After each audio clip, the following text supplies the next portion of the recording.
Magandang araw ng Huwebes, narito na ang headlines dito sa Philippine News Agency.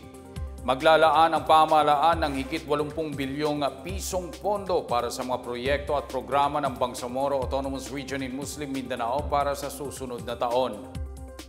Ayon kay Budget Secretary Amena Pangandaman, alinsunod ito sa utos ni Pangulong Ferdinand R. Marcos Jr. na bigyan ng sapat na pondo ang rehiyon para sa mga proyektong magsusulong ng kapayapaan at pag-unlad sa lugar.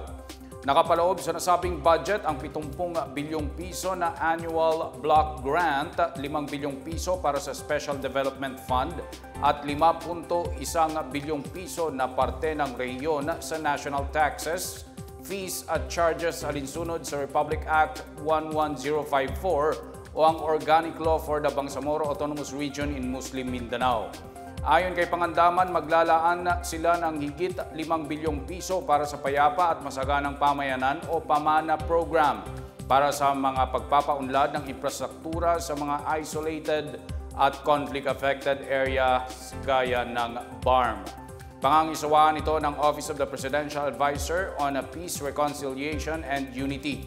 Maglalaan din ng pondo para sa pagpapatayo at pagmamantine ng mga kalsada at tulay, pagpapabuti sa sistema ng supply ng tubig at pagpapatayo ng mga evacuation centers at ng mga pantalan. Bilang bahagi naman ng pangako ng Pangulo para sa patuloy na rehabilitasyon at muling pagtatayo ng Marawi, maglalaan din ng 1 bilyong piso para sa Marawi Siege Victims Compensation Program. Planchado na ang mga hakbang pangseguridad na inihanda ng Philippine National Police kaugnay na pagdaraos ng FIBA World Cup 2023 sa bansa simula bukas hanggang ika-10 ng Setyembre. Ayon sa PNP, nakatuon sila para sa pagkakaroon ng ligtas at matagumpay na FIBA Basketball World Cup hosting ang bansa. Kabilang sa security plan ng PNP ay ang pagtugon sa crowd management, emergency response, traffic control at public health measures na naaayon sa global best practices para matiyak ang seguridad ng lahat ng dadalo. Aabot sa mahigit 2,000 tauhan mula sa National Capital Region Police Office at mahigit 300 opisyal mula sa Police Regional Office 3 ang ipapakalat nila. Bukod dito, may kabuang 2,904 na tauhan mula sa iba pang ahensya ng gobyerno at force multipliers ang tutulong din sa pag-secure ng basketball event. Sa ngayon, higit 2,000 delegasyon na ang dumating sa bansa kasama ang mga kalahok, opisyal at staff ng FIBA. Gaganapin ang mga laro sa iba't ibang venues tulad ng Mall of Asia Arena sa Pasay City at sa Araneta Coliseum sa Cubao, Quezon City. Siniguro ng pamahalaan na bibigyang prioridad nito ang pangangalaga at proteksyon sa marine environment at yamang dagat ng Pilipinas. Ito ay sa gitna ng isasagawang pagpapakawala ng treated radioactive water mula sa Fukushima Nuclear Power Plant sa Japan. Ayon sa Department of Foreign Affairs, binabantayan ito ang issue mula sa isang science and fact-based perspective at kung ano ang magiging epekto nito sa katubigan sa rehiyon.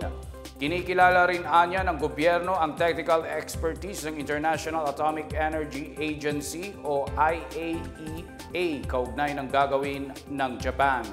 Sinimula ng Japan ngayong araw ang pagpapakawala ng radioactive water sa Pacific Ocean mula sa nasirang Fukushima Nuclear Power Plant. Inalmahan ito ng China at iba pang isla sa Pasipiko dahil anya sa posibleng masamang epekto nito sa kalusugan, kabuhayan at kalikasan. Tiniyak naman ng Japan na malinis at ligtas ang pakakawalan nitong tubig mula sa Fukushima. Pinayagan ng IAEA ang Japan na magpakawala ng radioactive water dahil nakasunod umano ito sa international standards. Dagdag pa nito, walang magiging mabigat na epekto ito sa kalikasan at sa tao.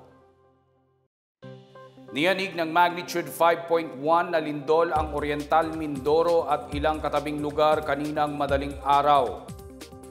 Sa pinakauling ulat ng Philippine Institute of Volcanology and Seismology, nakita ang sentro ng lindol 12 kilometro mula sa hilagang silangan ng munisipalidad ng Bansud.